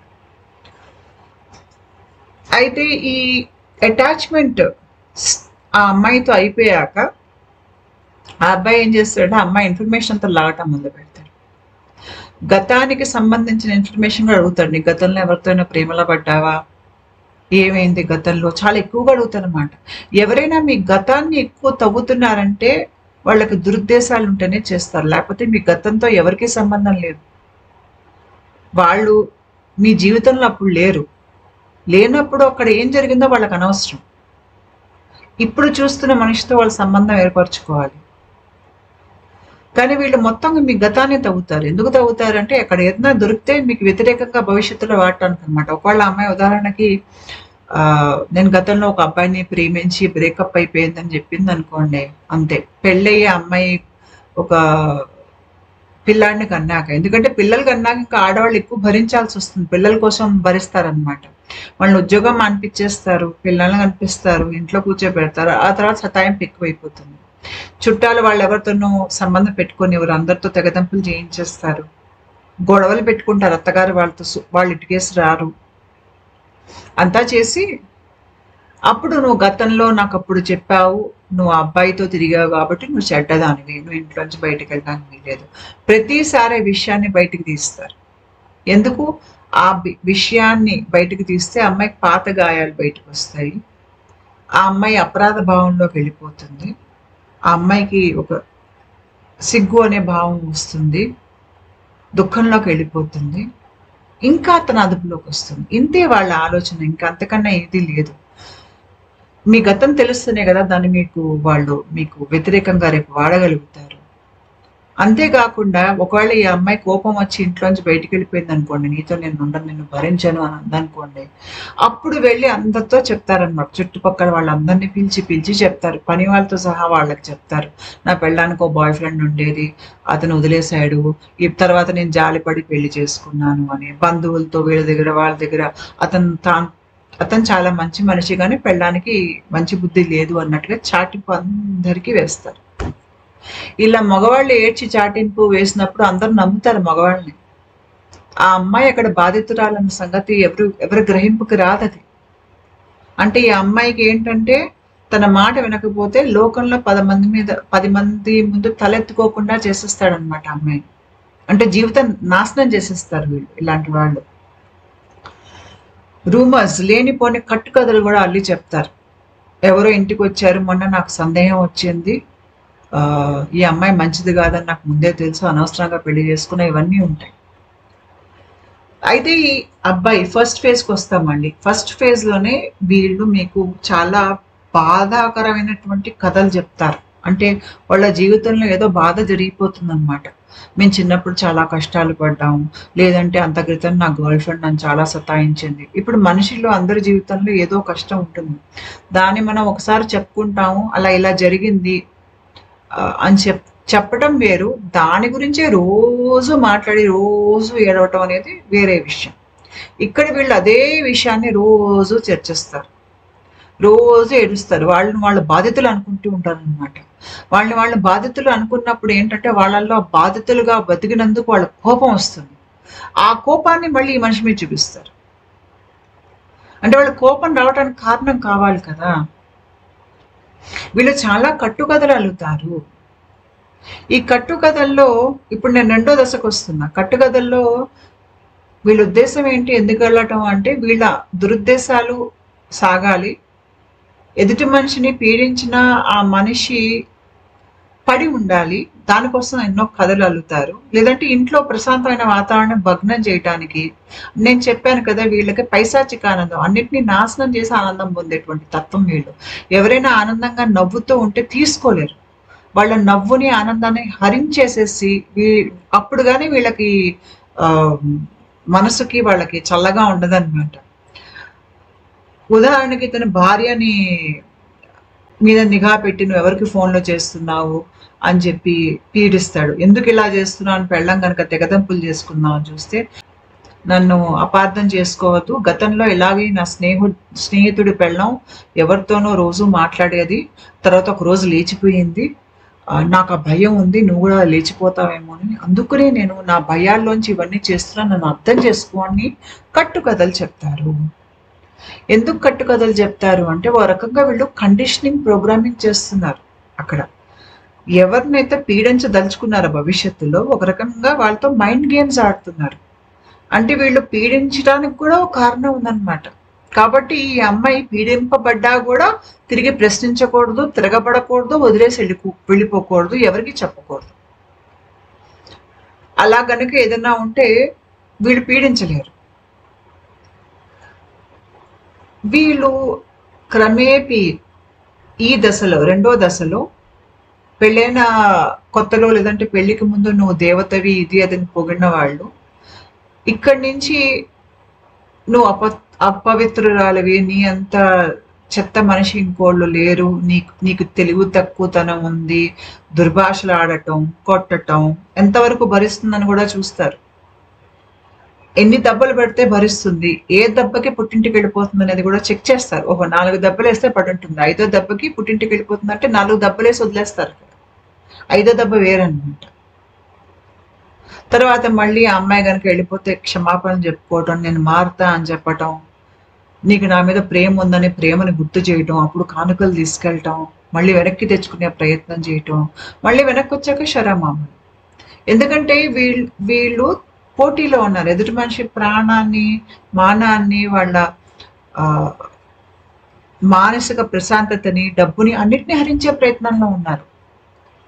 సో నార్సిసిజం ఉన్న వాళ్ళు ఏం చేస్తారంటే భార్య పేరున ఏమైనా డబ్బున్నా, ఏమున్నా, అకౌంట్లున్నా అన్ని వాళ్ళు తీసేసుకునే ప్రయత్నం చేస్తారు. ఎందుకంటే వాళ్ళకి ఆర్థిక భద్రత ఉంటే వాళ్ళ ఆడమన్నట్టుగా వాళ్ళు ఆడరు. కాబట్టి వాళ్ళు ఏం చేస్తారంటే ముందుకు వాళ్ళకి ఆర్థిక భద్రత లేకుండా వాళ్ళ ఆస్తులు తీసేసుకోవటం, అమ్మాయి పేరు మీద స్థలం ఉంటే అమ్మాయికి ఏదో కట్టుకథలు చెప్పి స్థలం అమ్మిచ్చేసి డబ్బులు తీసేసుకుంటాడు. అమ్మాయి నగలు ఉంటే ఈ కష్టం ఆ కష్టం చెప్పి అమ్మేస్తారు. అమ్మేసే నగలు అంటే అమ్మాయికి ఆర్థిక భద్రత ఉండకూడదు అనమాట. ఉద్యోగం ఉంటే మానిపించేస్తారు, లేదు అంటే ఉద్యోగం పనిచేస్తే డబ్బు వాళ్ళకి కావాలంటారు. ఇంకోటి నార్సిసిస్టిక్ పర్సనాలిటీ డిజార్డర్ ఉన్న వాళ్ళకి ఏదైనా ధనం, ఏదైనా రిసోర్స్ ఉందంటే మొత్తం వాళ్ళ మీద ఖర్చు పెట్టుకుంటారు. వాళ్ళు ఇంట్లో పెళ్ళం పిల్లలకి ఎవరికి ఇచ్చే ఉద్దేశం కూడా వాళ్ళకు ఉండదు. వీళ్ళ వ్యసనాలకి వీళ్ళు నెలకి 50,000 ఖర్చు పెట్టేసుకుంటారు. ఒకవేళ పెళ్ళం తన జీతంతో తన కోసం ఒక 2,000 రూపాయలు పెట్టి డ్రెస్ కొనుక్కుంటే తీసుకోలేరు అనమాట. 2,000 పెట్టి డ్రెస్ కొనుక్కుంటావా అని తిడతారు. పైగా అమ్మాయి మళ్ళీ కొనుక్కుంటే అవమానపరుస్తారు. నీకు అత్యాశ ఎక్కువ, నెలకో డ్రెస్ కొనుక్కుంటావు, ఇలా అవమానపరుస్తారు. ఎందుకంటే ఆ అమ్మాయి అవమానంతో మళ్ళీ కొనుక్కోకూడదని. ఆ డబ్బును కూడా వీళ్ళు వ్యసనాలకు వాడుకుంటారు అనమాట. సో ఇక్కడ నార్సిసిజం ఏంటంటే వీళ్ళు ఎదుటి వాళ్ళ అవసరాలని కూడా వాళ్ళు అది ఆర్భాటాలు అన్నట్టుగా చిత్రీకరిస్తారు. వాళ్ళ ఆర్భాటాలేమో వాళ్ళ సంతోషం అన్నమాట, దాంట్లో తప్పు ఉండదు మళ్ళీ. సో వాళ్ళకు న్యాయం ఉంటుంది, ఎదుటి వాళ్ళకు ఒక న్యాయం ఉంటుంది. తర్వాత ఈ అమ్మాయి గనక ధనికుల కుటుంబం నుంచి వచ్చింది అనుకోండి, ఆ అమ్మాయితో సంబంధం గనక బాగుంటే ఆ అబ్బాయికి ఎప్పుడు ఏదో డబ్బు, ఏదో గుర్తింపు, ఏదో ఒకటి వస్తుంది అనుకోండి, అప్పుడు పెళ్ళాన్ని కొట్టి తిట్టి హింసించరు. పెళ్ళం కాళ్ళ దగ్గర పడి ఉంటారు. ఎందుకు పడి ఉంటారు అంటే ఒకవేళ కొట్టి తిట్టి హింసిస్తే ఆ వచ్చే కాస్త వాళ్ళకి సౌకర్యాలు పోతాయని వాళ్ళ భయం. సో వాళ్ళ పరిస్థితి బట్టి ఏ రకంగా వాళ్ళు ప్రవర్తిస్తే వాళ్ళకి ఎక్కువ లాభసాటిగా ఉంటుందో ఆ రకంగానే ప్రవర్తిస్తారు. అంతేగాని ఇక్కడ వాళ్ళకి ప్రేమ, ఆదరణ, ఆప్యాయత ఇలాంటివి ఏది ఉండదు. అయితే వీళ్ళు చాలా తేలిగ్గా అబద్ధాలు చెప్తారు. కొంతమంది మగవాళ్ళని నేను చూశాను, వాళ్ళు ఆఫీసులో కూడా నార్సిసిస్టిక్ పర్సనాలిటీ డిజార్డర్ వాళ్ళు పెద్దగా పనిచేయడానికి ఇష్టపడరు. అక్కడ కూడా వాళ్ళకి ఇష్యూస్ ఉంటాయి. ఎవరితోనో గొడవ పెట్టుకోవటము, లేకపోతే బాస్ను సరిగ్గా పనిచేయట్లేదు పిలిచి తిట్టడము. వాళ్ళు ఏం చేస్తారంటే ఇంటికి వచ్చి ఆ కోపాన్ని పిల్లల మీద చూపిస్తారు. లేదు అంటే ఇంటికి వచ్చి ఎచ్చులిపోతారు. నా మూలంగానే ఆఫీస్ నడుస్తోంది, నా బాస్కి నన్ను గుర్తించలేకపోతున్నాడు, నేను ఆఫీస్ వదిలేస్తే ఆఫీసే మూసేస్తారు, ఇలా మాట్లాడతారు అనమాట. ఏదో లోకంలో పనంతా వాళ్ళే చేసేస్తున్నట్టుగా, వాళ్ళంత గొప్పగా వేరే ఎవరు లేనట్టుగా మాట్లాడతారు. ఎందుకంటే నార్సిసిస్టిక్ పర్సనాలిటీ డిజార్డర్స్కి వీళ్ళకి ఏంటంటే చాలా ఎక్కువగా సుపీరియారిటీ కాంప్లెక్స్ ఉంటుంది. అంటే నేను చాలా గొప్ప, పక్క వాళ్ళకన్నా గొప్ప, పక్క వాళ్ళకంటే కూడా నాకు అర్హత ఎక్కువ, నేను అన్ని తీసేసుకోవచ్చు అందరి దగ్గర నుంచి, ఎందుకంటే నేను గ్రేట్ అనేది చాలా ఎక్కువగా ఉంటుంది. ఎదుటి వాళ్ళు వాళ్ళ గొప్పతనాన్ని గుర్తించట్లేదని అనుకుంటారు. వాళ్ళు ఎంతసేపటికి వాళ్ళ కథల్లో, వాళ్ళ కథలన్నీ బాధాకరమైన కథలే ఉంటాయి. ఎందుకు బాధాకరమైనటువంటి కథలు ఉంటాయి అంటే వాళ్ళు వాళ్ళు తక్కువ చైతన్య స్థితిలో ఉంటారు. వాళ్ళ జీవితంలో అందరినీ కిందకే లాగుతారు. మనకి మన భావోద్వేగాలు బట్టి మనకి ఫ్రీక్వెన్సీ ఉంటుంది. ఇక్కడ చూడండి, మనం పైకి వెళ్ళే కొద్దీ మన శరీర స్పందన పెరిగే కొద్దీ, కింది నుంచి పైకి వెళ్ళే కొద్దీ మన స్పందనకి తగ్గట్టుగా మన చైతన్య శక్తి పనిచేస్తుంది. పైకి వెళ్ళే కొద్దీ మన ఆధ్యాత్మికంగా ఎదుగుతున్నాం. ఈ నార్సిసిస్టిక్ పర్సనాలిటీ డిజార్డర్ వాళ్ళు కిందే ఉంటారు. వాళ్ళు అక్కడి నుంచి పైకి ఎలా వెళ్ళాలో తెలియదు వాళ్ళకి. వెళ్ళటానికి చాలా జన్మ పడుతుంది వాళ్ళకి. వాళ్ళతో మనం ఉంటే మనల్ని కూడా పైనుంచి కిందకి లాగుతారు. అంటే మనల్ని ఎప్పటికీ బాధలోనో, భయంలోనో, సిగ్గులోనో ఈ రకంగానే అదుపాగ్యంలో పెట్టుకొని పీడించటము. ఆ మనిషి ఎప్పటికీ కిందే ఉంటాడు. ఆధ్యాత్మిక జాగృతి అంటే అర్థం ఏంటి అంటే చివరిలో మనము స్వతంత్రం అవుతున్నాం. ఈ ప్రయాణమే మిమ్మల్ని స్వతంత్రంలోకి తీసుకెళ్తుంది. కానీ ఇలాంటి వాళ్ళు మీ జీవితంలో ఉంటే మీ స్వతంత్రాన్ని హరిద్దామని చూస్తారు, మిమ్మల్ని వాడుకుందాం, పీడిద్దామని చూస్తారు. కాబట్టి ఈ ప్రయాణంలో ఇవే కర్మ సంబంధాలు. అంటే ఇక్కడ ప్రేమ ఉండదు, ఒక పాసం అనేది ఉంటుంది. రాగద్వేషాలకి చలిస్తూ బ్రతుకుతారు దీంట్లో ఉన్నవాళ్ళు. నిత్యం రోజు ఏదో గొడవ ఉంటుంది, గతానికి సంబంధించిన విషయాలు బయటకు వస్తాయి. ఆ గొడవ అక్కడ దాకా ఉండదు, మీ చుట్టూ బంధువులు, చుట్టాలతో పాటు గొడవలు. మీకు నిత్య నరకంలో కొట్టుకుపోయి ఇంకా ఆధ్యాత్మిక మీరు సాధన చేసినా కూడా మీకు చేయడానికి ముందు తీరిక దొరకదు. ఈ మొత్తం డ్రామాతో అలసిపోయి ఉంటారు. అలసిపోయి ఉన్న వాళ్ళకి స్పందన ఎలా పెరుగుతుంది? కాబట్టి ఆధ్యాత్మిక జాగృతి మీ జీవితంలో జరుగుతున్నా, మీకు ఆధ్యాత్మికంగా ముందుకెళ్ళేటువంటి ఉద్దేశం ఉన్నా, ఇలాంటి వాళ్ళని జీవితం నుంచి పూర్తిగా తీసేసేయాలి. మీ ధ్యాస అంతా ఆధ్యాత్మిక జాగృతి వైపు ఉండాలి. వీళ్ళందరూ మిమ్మల్ని కిందకి లాగేవాళ్ళే. ఒక దశలో మన స్పందన పెరిగాక వీళ్ళు వెళ్ళిపోతారు. వీళ్ళ తత్వాలు మనకు అర్థమైపోతాయి. మనం ఇంకా వీళ్ళ మీద మనం దృష్టి పెట్టడం మానేస్తాం, వీళ్ళు వెళ్ళిపోతారు. ఇక్కడ నేను ఇచ్చాను మీకు, మీరు చదువుకోవచ్చు. వీళ్ళల్లో కొంతమంది చాలా ఎక్కువగా ఆగ్రహం అనేది బయటకి వ్యక్తపరుస్తారనమాట.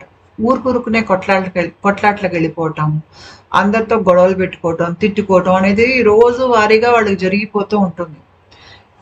వీళ్ళు బయటపడిపోతారు. కానీ కొంతమంది ఉంటారు, వాళ్ళు కూడా ఇలా ఈ కోపకు వచ్చిన వాళ్ళే, వాళ్ళు కూడా నార్సిసిస్టే, కాకపోతే బయటకి చాలా మంచి వ్యక్తుల్లా చలామణి అయిపోతుంటారు.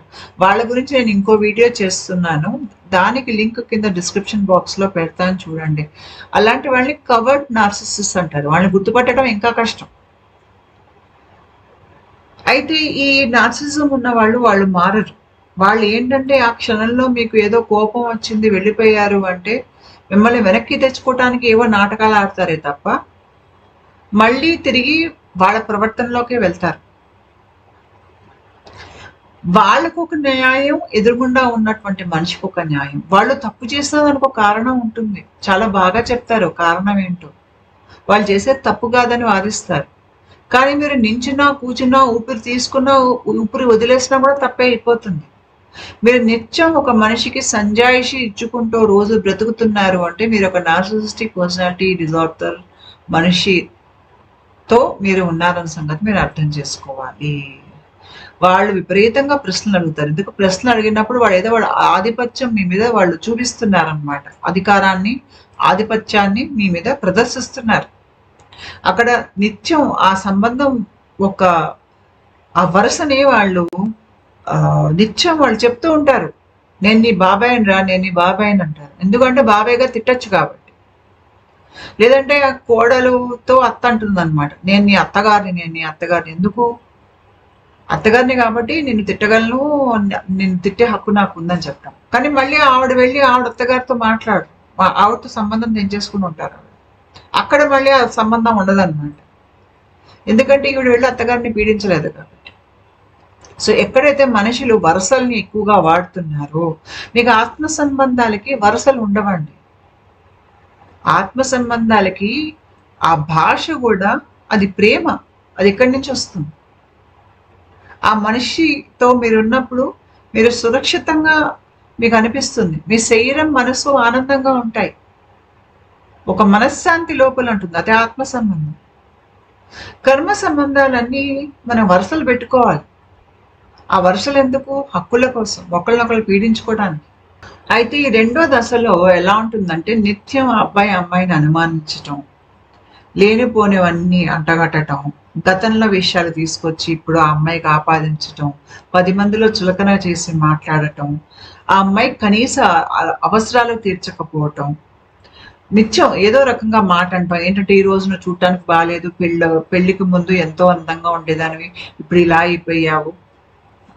తర్వాత ఒక నిర్లక్ష్య వైఖరి. ఇంకోటి వీళ్ళు చేసేది ఇన్ఫర్మేషన్ విషయంలో చాలా వీళ్ళు వేషాలు వేస్తారు. ఎలా అంటే ముఖ్యమైనటువంటి సమాచారం మన దాకా రానివ్వరు. ఎలాంటి సమాచారం అంటే ఆ సమాచారం వల్ల మనకి ఏదైనా మంచి జరుగుతుంది, మనం ఆనందపడతాము, మనకి ఏదైనా దిగులు ఉంటుంది, ఆ దిగులు వెళ్ళిపోతుందంటే ఆ సమాచారం మన దాకా రానివ్వరు. మీరు నిత్యం అట్లా సమాచారం అందాక మీరు బాధపడి భయభ్రాంతులు బ్రతుకుతుంటే వాళ్ళు ఆనందపడుతూ ఉంటారనమాట. ఉదాహరణకి ఎవరో తప్పిపోయారు అనుకోండి, ఈ అమ్మాయి దిగులు పడిపోతుంది, నా తమ్ముడు ఎక్కడో తప్పిపోయాడు, నాకు ఎక్కడున్నాడో తెలియదని. ఇతనికి తెలిసి ఉంటుంది, చెప్పడు. ఎందుకు చెప్పడు? తెలిస్తే గనక ఈ అమ్మాయి ఓకే నా తమ్ముడు బాగానే ఉన్నాడా అని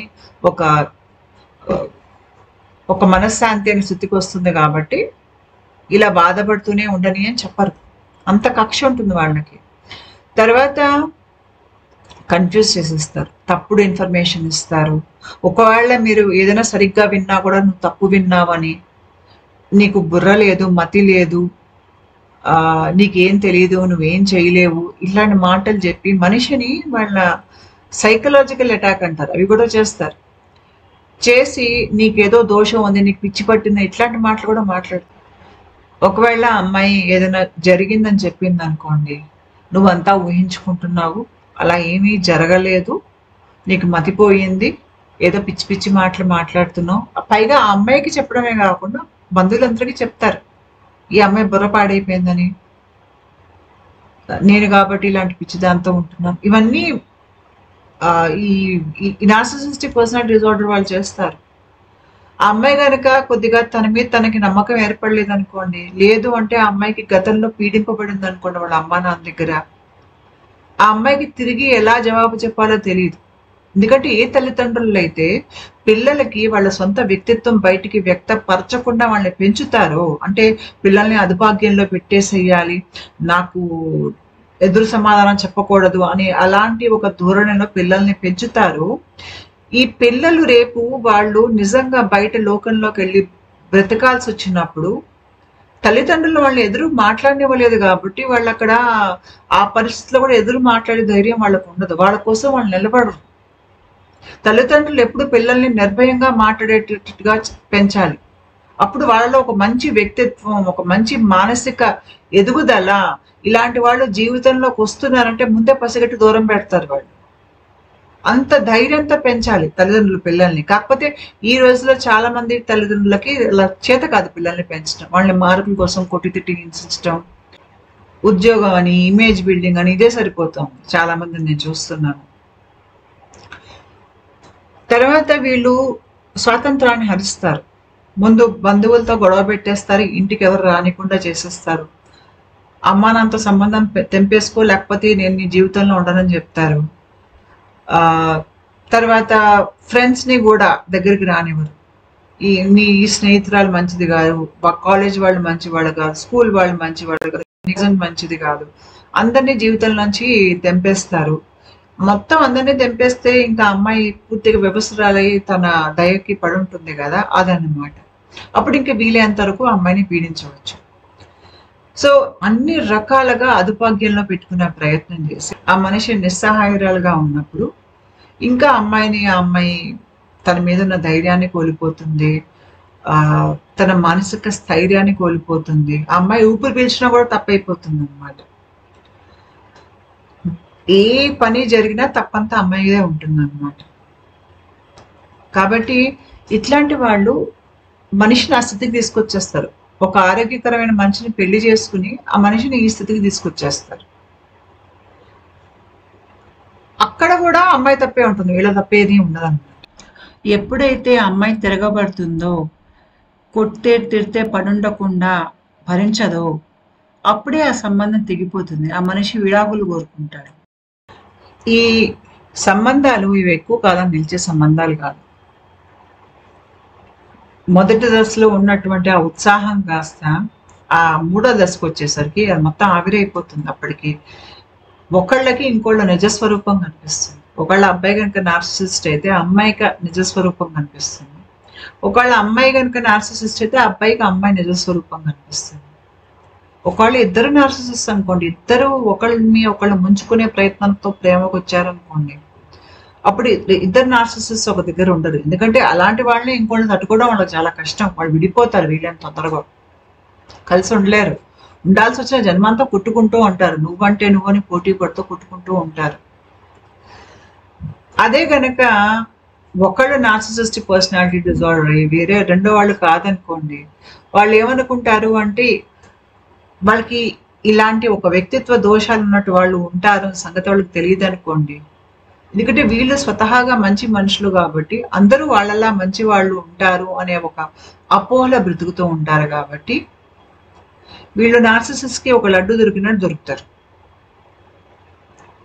కాబట్టి నార్సిసిస్ట్ ఏంటంటే వీళ్ళు వాళ్ళకు ఉపయోగపడతానంత కాలం వాళ్ళతో సంబంధం ఉంచుకుంటారు. ఏ రోజైతే ఉపయోగపడరు, లేదంటే వాళ్ళు అసలు స్వరూపం ఈ మనిషికి అర్థమైపోయింది, ఆ మనిషి వదిలేస్తుంది, లేదంటే ఇంతకన్నా మంచి అమ్మాయి దొరికింది, లేదంటే ఇంకెవరో కట్నం ఇచ్చి ఎక్కువ పెళ్లి చేసుకుంటా అంటున్నారు, అందుకని టక్కుమని వదిలేస్తారు. మాట కూడా ఉండదు. మీకు నార్సిసిస్ట్ ప్రేమలో పడినప్పుడు వాళ్ళు వదిలేశారనుకోండి, అక్కడ ఎందుకు వదిలేస్తున్నారు అనే దానికి ఒక వివరణ ఎవరు వదిలేసామన్న సంగతి కూడా చాలా మంది చెప్పరు. అలా ఫోన్ కాల్స్ ఎత్తటం మానేస్తారు, మాట్లాడటం మానేస్తారు అంతే. ఇక్కడ వీళ్ళు ఇటువైపు ఈ మనిషి ఏడ్చేస్తూ ఉంటారు, నన్ను వదిలేశాడా, లేదంటే నన్ను వదిలేసి వెళ్ళిపోయిందా ఈ అమ్మాయి, ఏం అర్థం కానీ ఒక చీకట్లో వీళ్ళు ఉంటారు. అలా టక్కుమని వదిలేసి వెళ్ళిపోతారు. వదిలేసి వెళ్ళిపోవటం కూడా వాళ్ళు ఆ అమ్మాయిని శిక్షిద్దామన్నా కూడా, అంటే ఇప్పుడు ఎవరైతే అమ్మాయిని వాడు ప్రేమ అనే ఒక వల వేసి లాగాడు, ఆ అమ్మాయి మాట వింటలేదు అనుకోండి, ఆ అమ్మాయికి శిక్షగా కూడా వాళ్ళు మాట్లాడటం మానేస్తారు.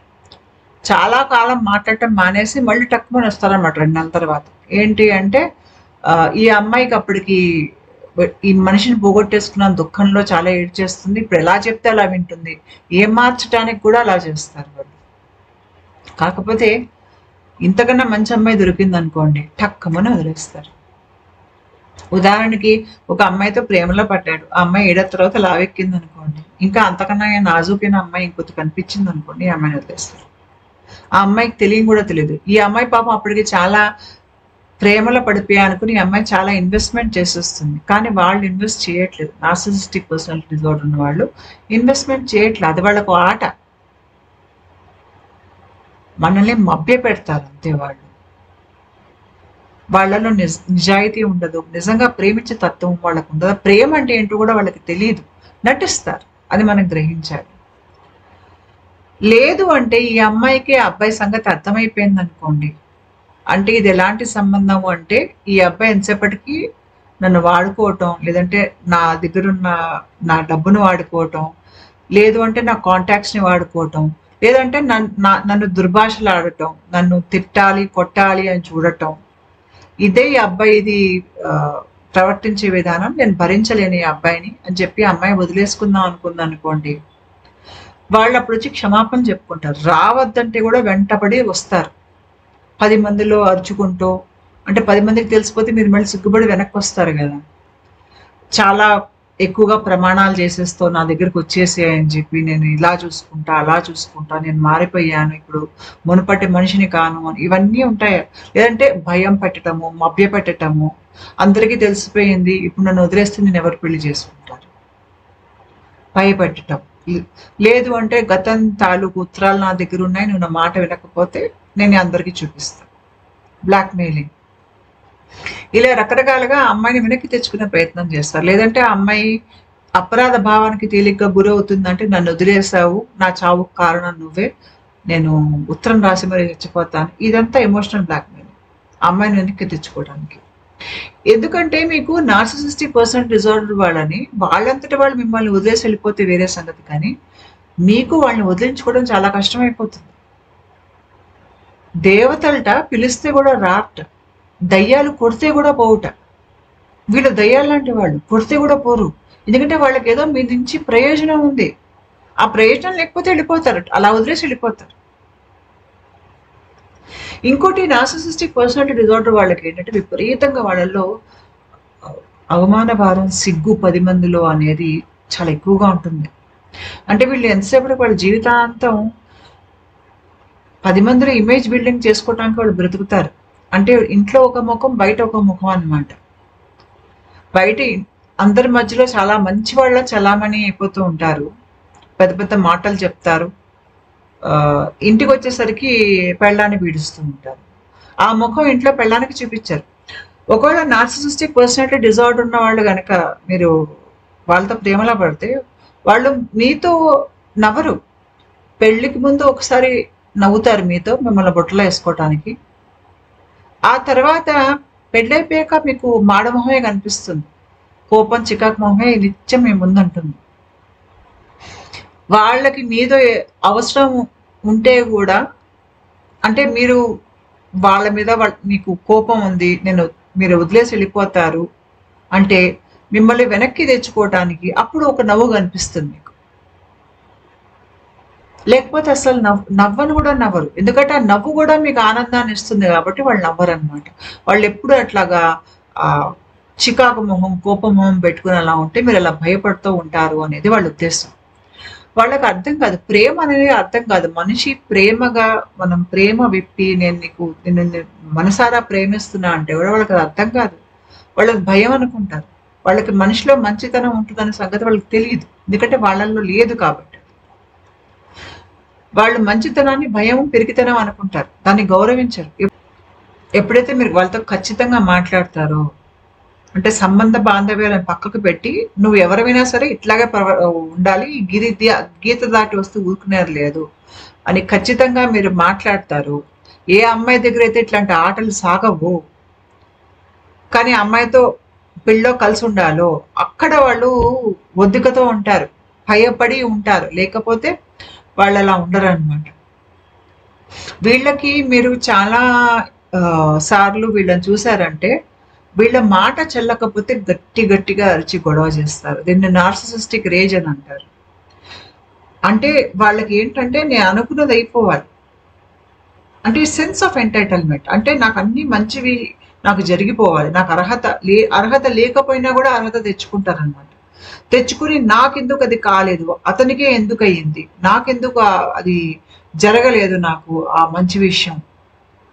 అంటే ఉదాహరణకి ఇప్పుడు అందరు క్యూలో నించున్నారనుకోండి, నేను అందరికన్నా గొప్ప అనుకున్నవాడు క్యూలో నించడానికి ఇష్టపడ్డు. నేను అందరిలాగా ఎందుకు నించుంటా, నేను అలాగా ముందుకెళ్ళి నించుంటా. నేను నించోవచ్చు, నేను అందరికన్నా గ్రేట్ అనుకుంటాను అనమాట. వాళ్ళందరూ ఏదో అట్లాగా నించుంటారు, నేను మటుకు అలా నించోను. అది వాళ్ళు ఆలోచించే విధానం. ఎక్కడైతే వాళ్ళు గొప్ప అని అనుకున్నారో వాళ్ళకన్నీ తేలిగ్గా అయిపోవాలన్నమాట. అవ్వకపోతే వాళ్ళ కోపం వచ్చేస్తుంది. వాళ్ళ మాట చెల్లకపోయినా, వాళ్ళు అనుకున్నది జరగకపోయినా గట్టిగా అరిచి గొడవ చేసి 10 మంది మీద వాళ్ళ ఆధిపత్యం చూపించే ప్రయత్నం చేస్తారు. ఎదుటి మనిషి నుంచి వాళ్ళు వాళ్ళ సంపద తీసేసుకునే ప్రయత్నంలో, ఆ మనిషి తన సంపద కాపాడుకునే ప్రయత్నంలో వీళ్ళని దూరం పెట్టారనుకోండి, అక్కడ కూడా వీళ్ళ కోపం వస్తుంది, సంపద తీసుకునేవాళ్ళని చెప్పి. ఎదుటి వాళ్ళ సంపద కూడా వీళ్ళదే అనుకుంటారనమాట. సో ఇలాంటి వాళ్ళు కనుక మన జీవితంలో ఉంటే, నేను కొన్ని ఉదాహరణలు ఇచ్చాను మీకు.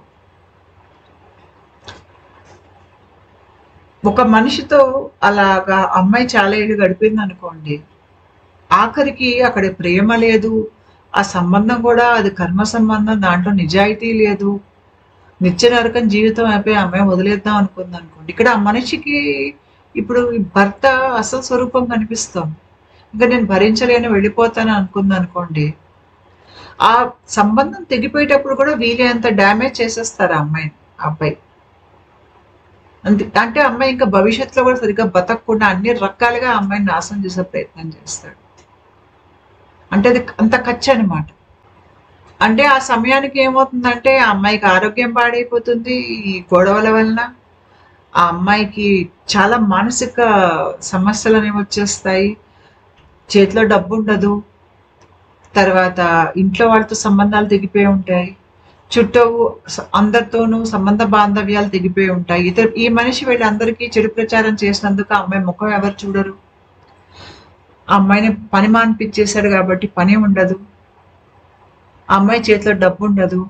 అలాంటి పరిస్థితుల్లో అమ్మాయి ఇంట్లోంచి బయటకు వచ్చాక మళ్ళీ మనిషికి అక్కడి నుంచి మళ్ళీ జీవితాన్ని మళ్ళీ కూడగట్టుకొని నిలబడి పాత గాయాల్లోంచి బయటికి రావటం మిగతా జీవితం అయిపోతుంది ఆ అమ్మాయికి. ఇతను ఈ లోపల వెళ్ళి ఇంకో పెళ్లి చేసుకుంటాడు, ఇంకొకళ్ళని పీడిస్తాడు అనమాట. వీళ్ళకి ఏంటంటే ఈ మనిషి కాకపోతే ఇంకో మనిషి, ఈ మనిషి భరించినంత కాలం ఈ మనిషిని పీడిద్దాం, ఈ మనిషి వదిలేసి వెళ్ళిపోయాక ఇంకొకళ్ళు వెతుక్కుంటారు. వాడు కొట్టిన తిట్టినా పడుండే వాళ్ళు ఇంకోళ్ళు దొరుకుతారు. కాబట్టి మీరు ఆడవారైనా మగవారైనా మీరు ఆధ్యాత్మిక ప్రయాణంలో ఉన్నప్పుడు మీరు ఇలాంటి వాళ్ళని గుర్తించాలి. మీ జీవితంలోకి రానియకూడదు, ఏ రూపంలోనూ రానియకూడదు. స్నేహితుల రూపంలో రానివ్వకూడదు, ఒక ప్రేయసి ప్రియుడు లేదంటే భార్య కానీ భర్త కానీ. ఎందుకంటే వీళ్ళే మీ మీద ఎక్కువ ప్రభావితం అనేది ఎక్కువ వీళ్ళే చేస్తారు. మీరు ఎవరితో వ్యాపార లావాదేవీలు పెట్టుకుంటున్నారు, ఎక్కడైతే పని చేస్తున్నారు మీరు చూసుకోవాలి. ఇలాంటి వాళ్ళని ముందే గుర్తుపట్టారంటే, ఒక్కసారి వీళ్ళ తత్వాలను మీరు గుర్తుపట్టారు అంటే వీళ్ళు ఎలా ప్రవర్తిస్తారనేది మీకు అర్థమైపోయిందంటే మీకు ఇంకా వీళ్ళు ఏం చేయలేరు. ఎందుకంటే మీరు మొదట్లోనే వీళ్ళని కట్ చేసేస్తారు. కట్ చేసేసరికి వాళ్ళు పూర్తిగా బలహీనులు అయిపోతారు. మిమ్మల్ని ఏం చేయలేని స్థితిలో వాళ్ళు ఉంటారు అన్నమాట. కాబట్టి వీలైనంత వరకు ఇలాంటి వాళ్ళని కనుక మీరు పసిగట్టారంటే జీవితం నుంచి దూరం పెట్టండి, దగ్గరికి రానివ్వద్దు. వాళ్ళ మూలంగా మీకు ఏ మంచి జరగదు, అన్ని రకాలుగా నష్టం జరుగుతుంది. 10 మందిలో చెడ్డ పేరు తెప్పిస్తారు, ధన నష్టం జరుగుతుంది, లేనిపోని కట్టుకథలు బాధ అనే ఏవో రోజు కొత్త కొత్త కథలు చెప్తూ భయానికి సంబంధించి కష్టాలకి సంబంధించి ఇంకేం ఉండవు కథలు, ఇవే కథలు ఉంటాయి రోజును. మిమ్మల్ని కింద స్పందనలో లాగి మిమ్మల్ని అక్కడే ఉంచి మీ కాలం అంతా వృధా చేస్తారు. వీళ్ళు చెప్పే దాంట్లో చాలా మటుకు కట్టుకథలు అబద్ధాలే ఉంటాయి. పైగా ఈ నార్సిసిస్టిక్ పర్సనాలిటీ డిజార్డర్ ఉన్న వాళ్ళకి బయట లోకాన్ని అర్థం చేసుకునే విధానం కానీ, ఆ జ్ఞాపకాన్ని తలలోపల దాచుకునే విధానం కానీ, మళ్ళీ తిరిగి దాన్ని బయటికి తీసే విధానం కానీ సరిగ్గా ఉండదు. ఎందుకంటే బ్రెయిన్ కనెక్షన్స్ అనేవి ఒక ఆధ్యాత్మికంగా ఎదిగిన వాడికి ఒక రకంగా ఉంటాయి, ఆధ్యాత్మికంగా ఎదగని మనిషికి ఒక రకంగా ఉంటాయి. కాబట్టి వీళ్ళు లోకాన్ని అంతా వాళ్ళు ద్వంద్వంలోంచి చూస్తారు. అంటే మంచి చెడు ఇంకా మధ్యలో ఏది ఉండదు. అయితే మీరు చాలా మంచి, లేకపోతే వెంటనే మీరే చాలా చెడ్డ మనిషి అయిపోతారు. ఇంకా మధ్య ఏది ఉండదన్నమాట. అక్కడ వాళ్ళు లోకాన్ని అలాగే చూస్తారు, మిత్రుడు లేకపోతే శత్రువు అంతే, ఇక మధ్యలో ఏది ఉండదు అక్కడ. పైగా మనం వీళ్ళకి అర్థం చెప్పే ప్రయత్నం చేసినా వీళ్ళకి అర్థం కాదు. ఎందుకంటే వీళ్ళకి అర్థం కావాలి అంటే వాళ్ళకి ఇంకా చాలా జన్మలు కావాలి. ఇప్పుడు ఈ దశలో అయితే అర్థం కాదు. వీళ్ళు ఏంటంటే మొత్తం వీలైనంత వరకు వాళ్ళ జీవితంలో మనుషులు వాడుకుంటారు, తీసుకోవటం, తిరిగి ఏది ఇవ్వరు. తిరిగి ఏదైనా ఇస్తే గనక మీకు మీ దగ్గర సహాయం తీసుకుని మిమ్మల్ని దుర్భాషలాడటం, మీరు డబ్బు ఇచ్చినా మహా ఇచ్చావులేపో అంటారు, తిరిగి డబ్బు మటుకు ఇవ్వరు. కనీసం ఇచ్చావని 10 మందికి కూడా చెప్పుకోవడానికి కూడా ఇష్టపడరు వాళ్ళు. ఒకవేళ చెప్పేసా కదా నీకు మంచి పేరు తెచ్చా కాబట్టి నీకు డబ్బులు ఇవ్వాల్సిన అవసరం లేదంటారు. నిత్యం మీతో పోటీలో ఉంటారు, మీ మీద చాలా ఎక్కువగా ఈర్ష్య పడుతూ మీ నాశనాన్ని కోరుకుంటూ మీ జీవితంలోనే మీ పక్కన ఉంటారన్నమాట. ఇలాంటి వాళ్ళు మన ప్రాణాన్ని హరిస్తారు. మానసికంగా, శారీరకంగా, ఆర్థికంగా, సామాజికంగా అన్ని రకాలుగా మనలో ఉన్న శక్తిని హరిస్తారు. అలా హరించేసరికి ఏంటంటే మనకి ఒంట్లో ఇంకా వేరే ఏదైనా ఒక మంచి ఆధ్యాత్మిక సాధన చేయాలి, లేదంటే ఆ మార్గం గుండా పైకి వెళ్ళాలి అన్నాక మనకి ఒంట్లో శక్తి సరిపోదు. కాబట్టి మా ఆధ్యాత్మిక ప్రయాణంలో ఉన్న వాళ్ళు చాలా జాగ్రత్తగా ఇలాంటి విషయాలు చూసుకోవాలి. ఎవరితో అయితే ఉండంగా మీకు జీవితం అర్థం కాదు, మీకు ఒక భయం ఉంటుందో, లేదంటే వాళ్ళు మిమ్మల్ని మోసం చేస్తున్నారు, లేదంటే మిమ్మల్ని దోచుకుంటున్నారు, మీ మీద అనవసరపు ఒత్తిడి తీసుకొస్తున్నారు, మిమ్మల్ని తిడుతున్నారు, కొడుతున్నారు, మిమ్మల్ని అవమానంలోకి దింపుతున్నారు, నిత్యం మిమ్మల్ని అపరాధ భావంలో ముంచుతున్నారు అంటే ఇట్లాంటి వాళ్ళని మీరు మీ జీవితం నుంచి దూరం పెట్టాలి. ఎందుకంటే మన నర్వస్ సిస్టమ్ అనేది ఈ ప్రక్రియలో చాలా సున్నితంగా ఉంటుంది. ఆ సున్నితంగా ఉన్నటువంటి నర్వస్ సిస్టమ్ మీద అది అదనంగా ఇదంతా పడింది అనుకోండి బరువు, మనకి ఇంకా కష్టమైపోతుంది. మనకి ఆరిక్ ఫీల్డ్ అనేది ఉంటుంది. నేను చెప్తూ ఉంటా, వ్యానవాయువు మన దేహం చుట్టూ ఇట్లా తిరుగుతూ ఉంటుంది. అది కనుక చాలా బలంగా ప్రవహించింది అనుకోండి, సహజంగానే ఇలాంటి వాళ్ళని మీ జీవితంలో అది ఉండనివ్వదు. ఎందుకంటే ఇది మిమ్మల్ని కాపాడేటువంటి శక్తి. అందుకనే మీకు ఆధ్యాత్మిక ప్రయాణంలో మనం చాలా ముందుకెళ్ళాక ఒక దశలో కర్మ సంబంధాలు తొలగిపోతాయి మన జీవితంలో. కర్మ సంబంధాలు తొలగిపోతున్నాయి మన జీవితంలో అర్థం ఏంటంటే ఆరిక్ ఫీల్డ్ బాగా ప్రవహిస్తుంది. కింద నుంచి చక్కగా మీకు ప్రవాహం అనేది ఏర్పడితే మీకు కర్మ సంబంధాలు మీ జీవితంలో ఉండవు. ఎవరైతే చిన్నప్పటి నుంచి పీడింపబడి ఉన్నారో, లేదంటే గత జన్మ కర్మ ఉండటం మూలంగాను వాళ్ళ దేహంలో కొన్ని దశల్లో ఈ ఆరిక్ ఫీల్డ్ సరిగ్గా ప్రవహించదు. ప్రవహించినప్పుడు మనకి బయట లోకం అర్థం కాదు, మనకు మన అర్థం కాదు, మనకన్నీ చెడుని ఆకర్షిస్తూ ఉంటాం, చెడ్డ వ్యక్తులు మనం ఆకర్షిస్తాం. పైగా ఆధ్యాత్మిక ఎదుగుదలలో భాగం ఏంటి అంటే మనకి ఈ పర్సనాలిటీ డిజార్డర్స్ ఉన్న వాళ్ళు మనకు వచ్చి ఏవో పాఠాలు నేర్పిస్తారు, మనకి కొంత కర్మ తీర్చేస్తారు, కొంత పాఠాలు నేర్పిస్తారు. కాబట్టి ఇలాంటి వాళ్ళు అందరికీ అవసరం లేదు, కానీ కొంతమందికి అయితే వాళ్ళ జీవితంలో వచ్చి వాళ్ళని పీడిస్తారు. మనం అర్థం చేసుకోవాల్సింది ఏంటంటే మన ఆధ్యాత్మిక ప్రయాణంలో మనకి మన లోపల మనోబలం అనేది చాలా పెరుగుతుంది. మొదట్లో చాలా ఎక్కువగా పెరుగుతుంది. అది ఆ మనోబలం బాగా పెరిగేటప్పుడు మనం దేని మీద అయితే దృష్టి పెడతామో, మన దృష్టి ఆ ఎవరి మీద అయితే పెడుతున్నామో వాళ్ళకి శక్తిని ఇస్తున్నాం. ఉదాహరణకి ఇలా ఒక నార్సిసిస్టిక్ పర్సనాలిటీ డిజార్డర్ ఉన్న వ్యక్తి వచ్చి మిమ్మల్ని సతాయిస్తున్నాడు అంటే మీరు వాళ్ళకి ఇచ్చిన శక్తినే వాళ్ళు తీసుకుని వాళ్ళు మీ మీదకు వాడుతున్నారు. అంటే మీరు వాళ్ళ మీద దృష్టి పెట్టినా, మీ ధ్యాస ఆ మనిషి మీద పెట్టినా, ఆ మనిషితో మీరు ఉన్నప్పుడు ఏంటంటే వాళ్ళ మీద శక్తిని హరిస్తున్నారు. మీ శక్తిని హరించి అది తిరిగి మీ మీద దాని వ్యతిరేకంగా వాడుతున్నారు వాళ్ళు. అలా వ్యతిరేకంగా మీ మీద వాడటానికి వాళ్ళకి ఎక్కడి నుంచి శక్తి వచ్చిందంటే అది మీ శక్తి. మీ మనోబలం అనేది బాగా పెరిగే కొద్దీ ఆధ్యాత్మికంగా ఎదిగే వాళ్ళు గుర్తుపెట్టుకోవాల్సింది, మీ దృష్టిని దేని మీద పెడుతున్నారు?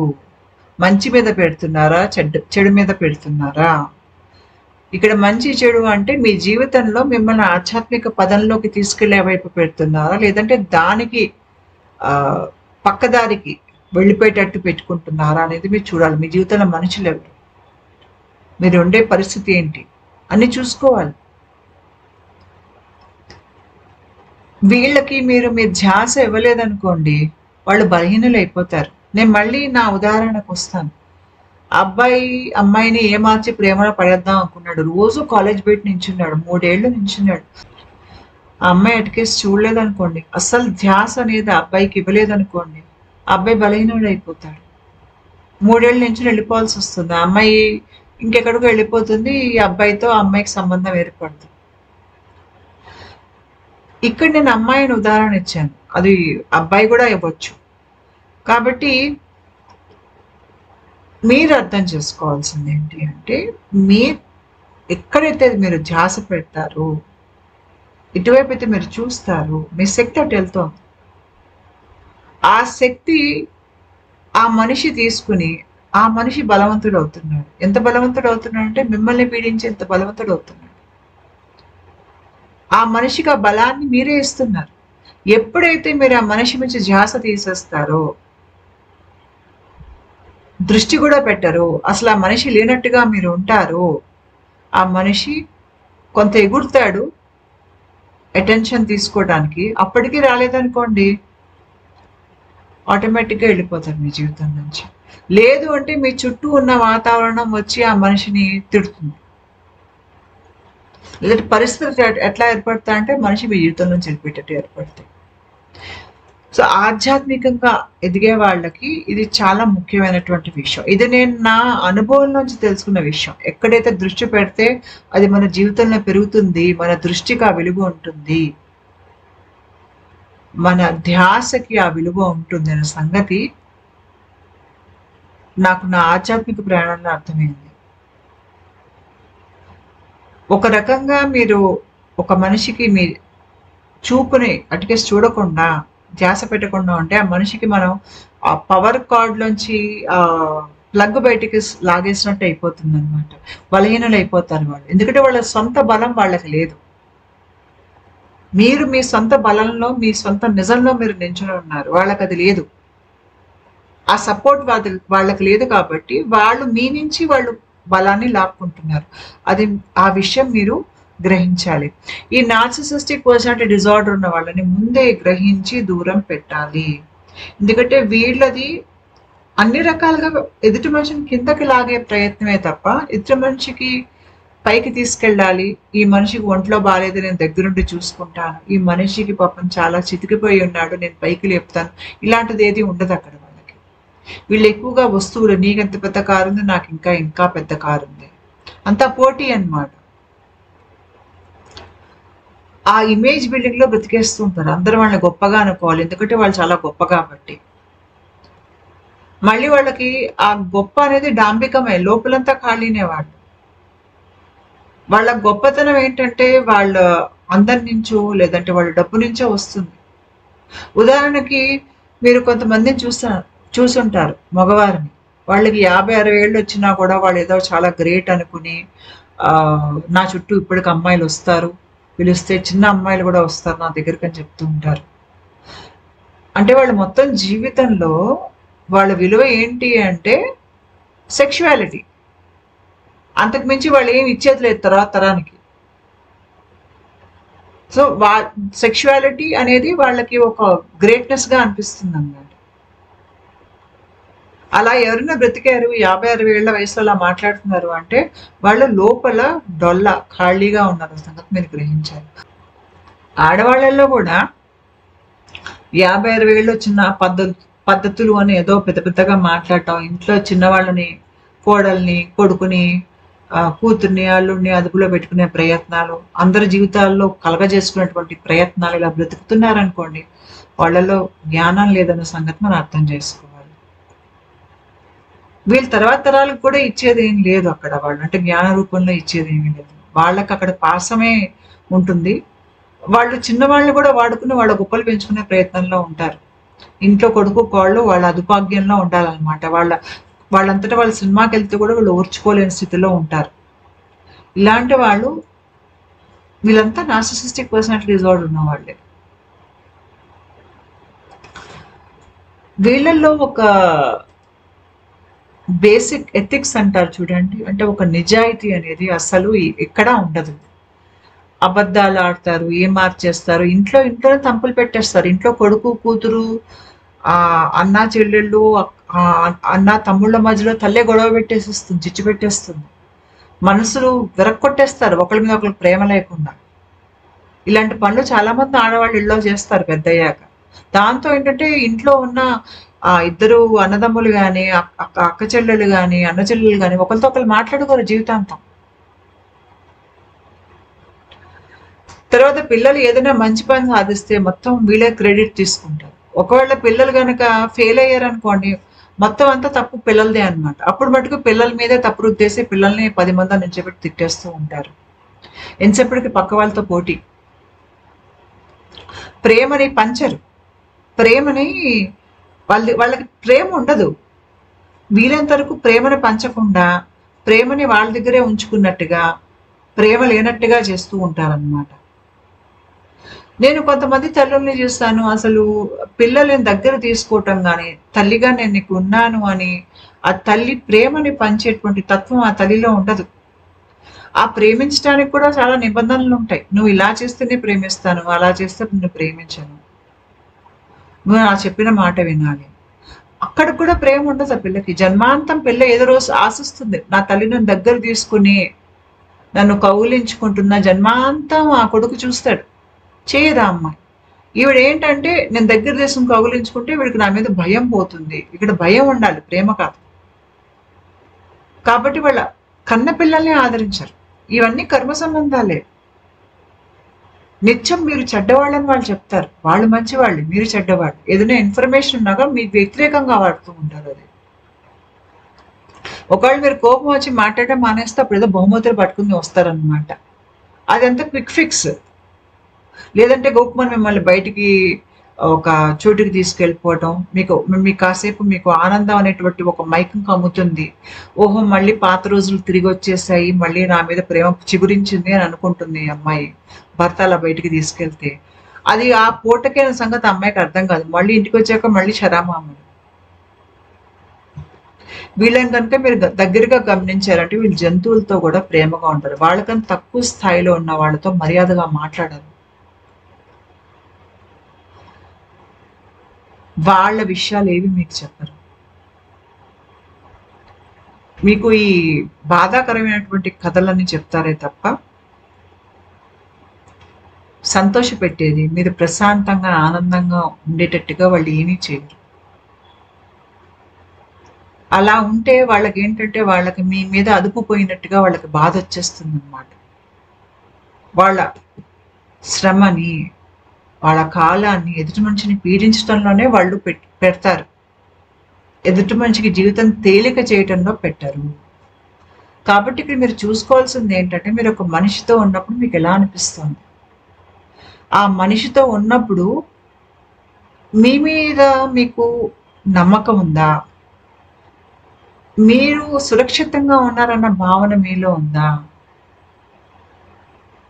ఇది నేను సరైన చోటు, ఉండాల్సినటువంటి చోటు, ఈ మనిషి నాకు అనుకూలమైనటువంటి ఒక వాతావరణాన్ని సృష్టిస్తున్నాడు, ఈ వాతావరణంలో నేను ఎదుగుతున్నాను, ప్రశాంతంగా నిద్రపోగలుగుతున్నాను,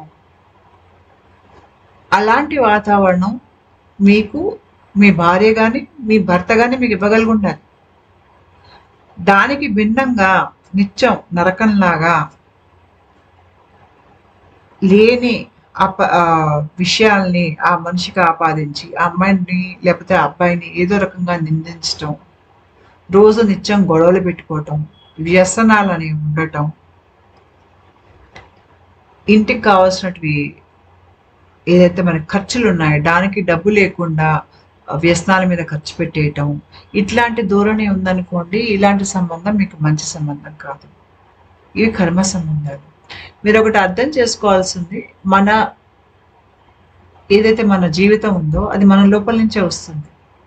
మీకు ప్రాసెస్లో ముందుకెళ్ళాక అర్థమయ్యేది ఏంటి అంటే మీ లోపల నుంచే మీ లోకం అనేది బయటికి ప్రొజెక్ట్ అవుతుంది. సో మీరు లోపల మారిపోయినప్పుడు మీ బయట లోకం మారిపోతుంది. ఎందుకంటే బయట లోకం మీ లోపల నుంచి వచ్చింది. మీ జీవితంలో మనుషులు మారిపోతారు, పరిస్థితులు మారిపోతాయి స్పందన బట్టి. మీరు ఏంటంటే వెళ్ళిపోయిన వాటిని వెళ్ళిపోనివ్వాలి. అవి ఇప్పుడు మీకు పనికిరావు. అవి మనుషులు అవ్వచ్చు, పరిస్థితులు అవ్వచ్చు, పని అవ్వచ్చు. త్వరగా జీవితం మారిపోతుంది. వెళ్ళిపోయే వాటిని పోనివ్వాలి, వాటిని పట్టుకుని వేలాడకూడదు. ఎందుకంటే ఇప్పుడు మీ స్పందన మారిపోయింది. మీ స్పందన మారిపోయింది కాబట్టి మీరు దేని మీద అయితే దృష్టి పెడతారో ఆ విషయం మారిపోతుంది. మీ దృష్టి మీరు చేసే పని మీద పెట్టండి. మీరు ఎక్కువగా మీ పని మీద దృష్టి పెట్టి మీ శ్రమని అంతా మీరు మీ పని మీద పెట్టినప్పుడు ఏంటంటే ఇట్లాంటి నార్సిసిస్టిక్ పర్సనాలిటీ డిజార్డర్ ఉన్న వాళ్ళు మీ జీవితంలోంచి వెళ్ళిపోతారు. ఈ నాటకాలు వీళ్ళు వేసేవన్నీ అవి భరించే వ్యక్తి అక్కడ కనిపించారు మీలో వాళ్ళకి.